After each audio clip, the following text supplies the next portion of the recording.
ሰላም እንዴት ናችሁ? ውድ የዩቲዩብ ቻናል ቤተሰቦቼ ዛሬ ለእናንተ አሪፍ ነገር ይዤላችሁ ቀርቤያለሁ። በጣም እንደምትወዱትም ተስፋ አድርጋለሁ። እስኪ ገምቱ ምን ይሆናል?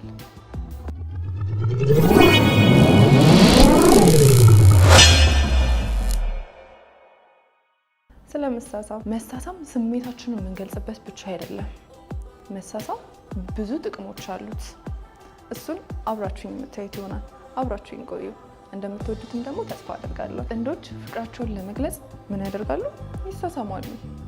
በአብዛኛው ዓለማችን ክፍል ደግሞ የተለመደው ምንድነው? ፍቅርን ለመግለጽ መሳሳም፣ ደስታን ለመግለጽ መሳሳም፣ ለማጽናናት መሳሳም፣ ለሀዘን መሳሳም። ለሁሉም ነገር በዓለማችን ክፍል የተለመደው በአብዛኛው የሆነ ነገርን ለመግለጽ በመሳሳም ነው ማለት ነው።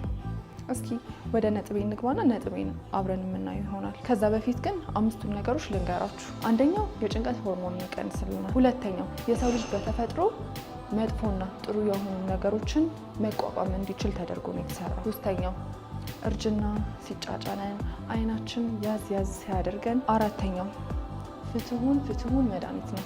ለምን? ለራስ ምታትና ለወር አበባ። ብዙውን ጊዜ ለወር አበባ የሚያስቸግረን ከሆነ በጣም ፍትሁን መድኃኒት ነው። አምስተኛው ውፍረትን ለመቀነስ።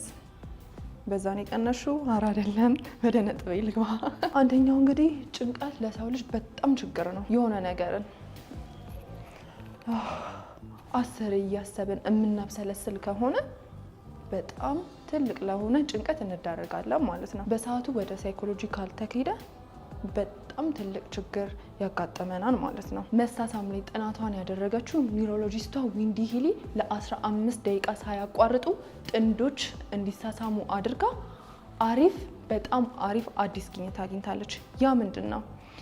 በመሳሳም ጊዜ የጭንቀት ሆርሞናችንን በቀላሉ የሚቀንሰው መሳሳም ነው ማለት ነው። መሳሳም የጭንቀት ሆርሞንን የማጥፋት ወይም ደግሞ የመቀነስ ኃይል አለው ማለት ነው። ሁለተኛው የሰው ልጅ በተፈጥሮ መልካም የሆኑ ነገሮችና መጥፎ የሆኑ ነገሮችን ሰውነቱ እንዲቆጣጠር ተደርጎ ነው የተሰራው። ሰውነታችን እንደየበሽታው የመከላከል አቅም ቢኖረውም ነገር ግን ከንፈር ለከንፈር በሚገናኝበት ጊዜ ባክቴሪያን የማምጣት ኃይል አለው ማለት ነው።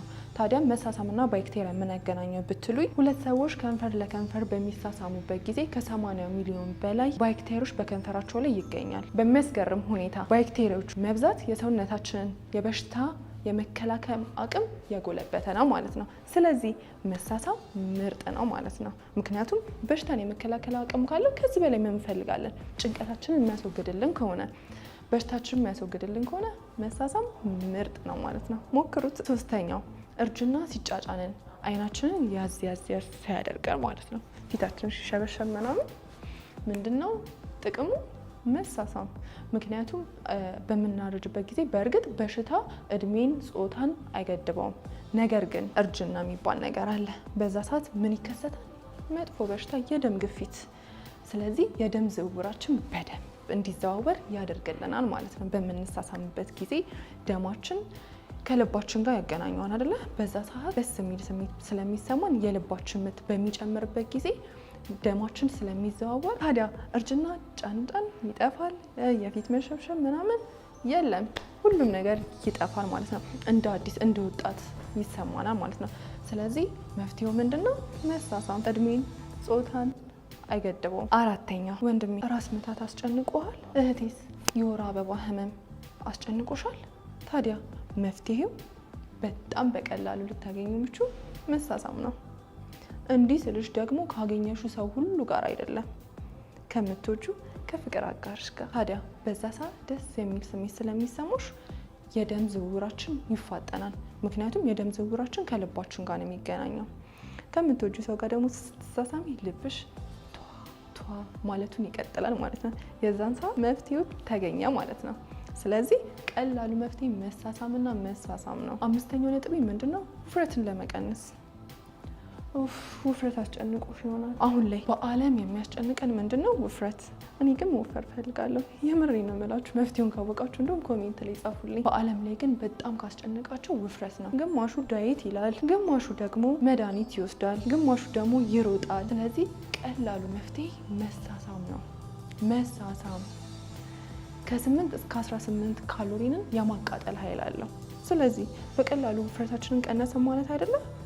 ሞክሩት፣ የእውነት ሞክሩት። ከዛ በኋላ ታመሰግኑኛላችሁ ብዬ አስባለሁ። ውድ ተመልካቾቼ ታዲያ አሁን እየተሳሳማችሁ ላይክ፣ ሼር፣ ሰብስክራይብ፣ ኮሜንት ማድረግ እንዳትረሱ። በቀጣይ አሪፍ ነገር ይዤላችሁ እንደምመጣ ተስፋ አደርጋለሁ። እስከዛው ግን እየተሳሳማችሁ ቻው።